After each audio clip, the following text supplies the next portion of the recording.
Assalamualaikum warahmatullahi wabarakatuh. Perkenalkan, nama saya Siti Neneng Nuriana, NPM 1754151012.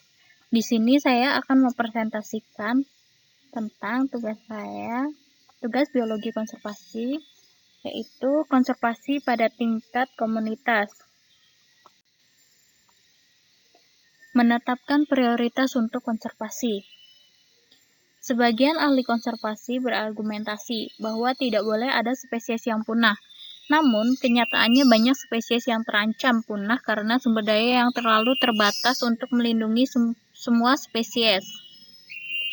Jadi, tantangan sebenarnya dalam konservasi yaitu bagaimana upaya konservasi dapat menekan laju kepunahan spesies dengan kemampuan sumber daya dan dana yang sangat terbatas.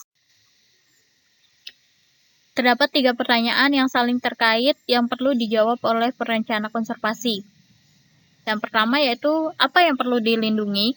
Yang kedua, di mana wilayah yang perlu dilindungi? Dan yang ketiga yaitu, bagaimana cara melindunginya?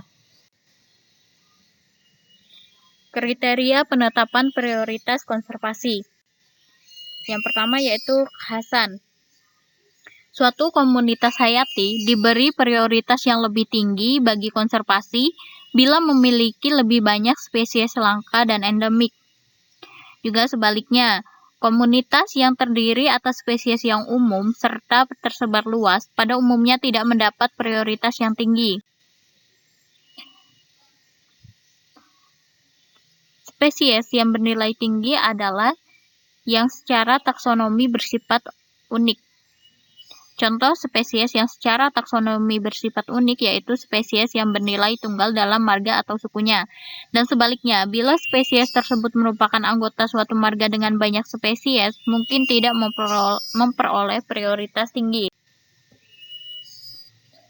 Hal yang sama juga diterapkan pada populasi dari suatu spesies.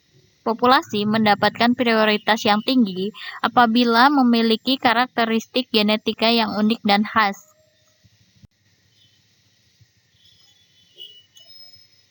Kriteria kedua yaitu keterancaman. Spesies yang menghadapi ancaman kepunahan membutuhkan penanganan lebih dibandingkan spesies yang tidak terancam kepunahan. Contoh, whooping crane, sejenis bangau yang pada saat ini hanya terdiri atas 155 individu, akan lebih membutuhkan penanganan dibandingkan sandil crane, jenis bangau lain yang diperkirakan memiliki individu 500.000. Contoh lainnya yaitu status keterancaman yang beragam telah diterapkan pada spesies monyet makaka Sulawesi yang endemik dan memiliki distribusi saling meniadakan. Komunitas hayati dengan sebaran terbatas dan terancam karena dampak kerusakan langsung juga harus mendapatkan prioritas. Kriteria ketiga yaitu kegunaan. Spesies yang memiliki kegunaan nyata dan berpotensi bagi manusia seperti gandum dan kerabatnya perlu diberikan prioritas konservasi yang lebih tinggi dibandingkan spesies yang tidak memiliki kegunaan yang langsung bagi manusia. Salah satu jenis spesies kegunaan adalah spesies kebanggaan. Contohnya yaitu harimau di India, bald eagle di Amerika, dan komodo di Indonesia. Peranus komodoensis sebagai megafauna Indonesia memberikan daya tarik wisata yang artinya berguna untuk manusia. Komodo merupakan predator purba yang masih bertahan di pulau-pulau Komodo, Flores, Radar, Rinca, dan sekelilingnya. Komunitas hayati dengan nilai ekonomi tinggi juga diberikan perhatian khusus, termasuk terumbu karang di Taman-Taman Nasional Bunaken, Wakatobi, dan Raja Ampat. Berdasarkan kriteria tersebut, satwa komodo Peranus komodoensis dari Indonesia merupakan contoh mencolok spesies yang perlu mendapatkan prioritas konservasi. Mengapa? Pertama, satwa tersebut merupakan biawak terbesar di dunia, yang artinya memiliki kriteria kekhasan. Yang kedua, hanya menempati beberapa pulau kecil dalam negara berkembang dengan cepat, yaitu hanya menempati Pulau-Pulau Komodo di Indonesia. Artinya dia memiliki kriteria keterancaman. Yang ketiga, Komodo berpotensi untuk menarik wisatawan serta juga menjadi objek dari beragam penelitian. Yang artinya Komodo ini bisa menjadi daya tarik ekowisata. Dan dia memiliki kriteria berguna. Sekarang, kepulauan kecil tersebut telah dilindungi dengan status Taman Nasional Komodo dan ditunjuk sebagai situs warisan dunia. Sistem penetapan prioritas. Pengembangan sistem prioritas dengan sasaran spesies maupun komunitas dapat dilakukan pada tahap nasional maupun internasional dengan kriteria tersebut, yaitu kekhasan, keterancaman, dan kegunaan. Pendekatan-pendekatan tersebut biasanya saling melengkapi, walaupun penekanan mungkin berbeda. Prinsip-prinsip dasar dari berbagai pendekatan tersebut sebenarnya tidak jauh berbeda. Pendekatan spesies. Suatu pendekatan yang kerap diterapkan dalam prioritas konservasi adalah dengan melindungi spesies tertentu, yang berarti melindungi seluruh komunitas hayatinya. Kawasan konservasi didirikan untuk melindungi spesies terancam, spesies kunci, dan spesies yang berguna dalam budaya. Spesies yang mendorong dibentuknya kawasan dilindungi dikenal sebagai spesies vokal. Salah satu tipe spesies vokal yaitu spesies indikator. Spesies indikator adalah spesies yang berkaitan erat dengan komunitas hayati yang rentan maupun proses ekosistem yang unik. Contoh spesies indikator di Indonesia adalah elang Jawa Sphezaetus bertelsii sebagai pemangsa puncak di hutan-hutan di Pulau Jawa. Contoh di Amerika Serikat yaitu Northern Spotted Owl, spesies indikator di barat laut Amerika Serikat.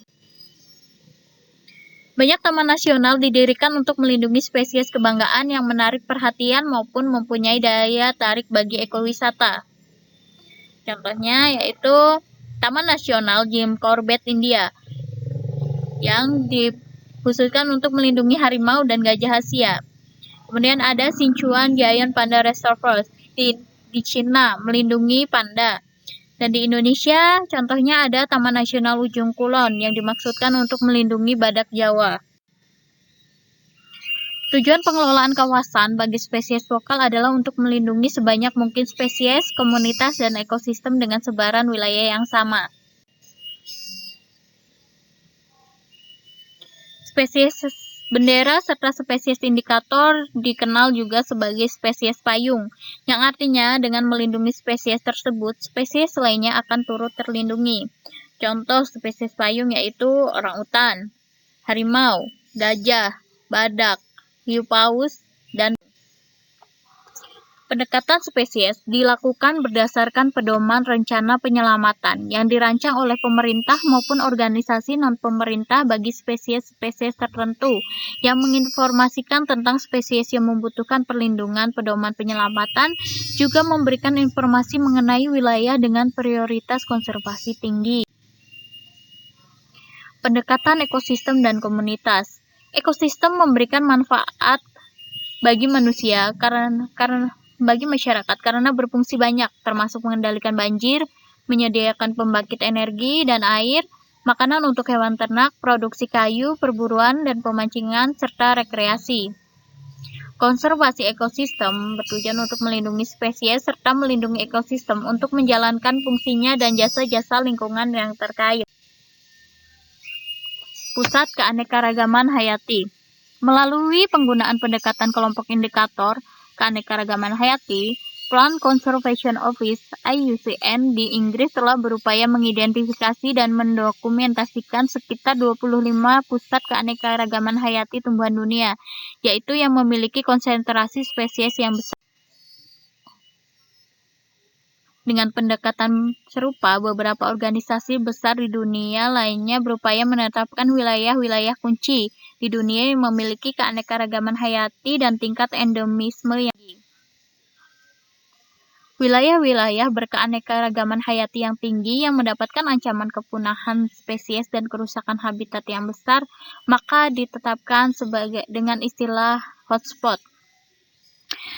Dan ditemukan bahwa pada seluas 1,4% luas permukaan bumi, terdapat 25 hotspot yang mampu menampung sebanyak 44% spesies tumbuhan, 28% spesies burung, 30% spesies mamalia, 38% spesies reptil, dan 54% spesies amfibi.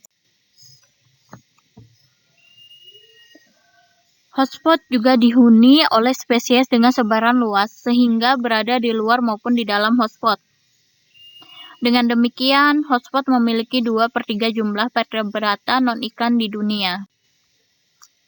Pendekatan hotspot diterapkan dalam batas-batas negara tertentu, seperti di Amerika Serikat, hotspot tersebar di Kepulauan Hawaii, di sisi selatan Appalachia, di Death Valley, di Teluk San Francisco, dan di pesisir California Selatan untuk melindungi spesies langka dan terancam punah. Sekian materi dari saya, kurang lebihnya saya mohon maaf. Saya akhiri, wassalamualaikum warahmatullahi wabarakatuh.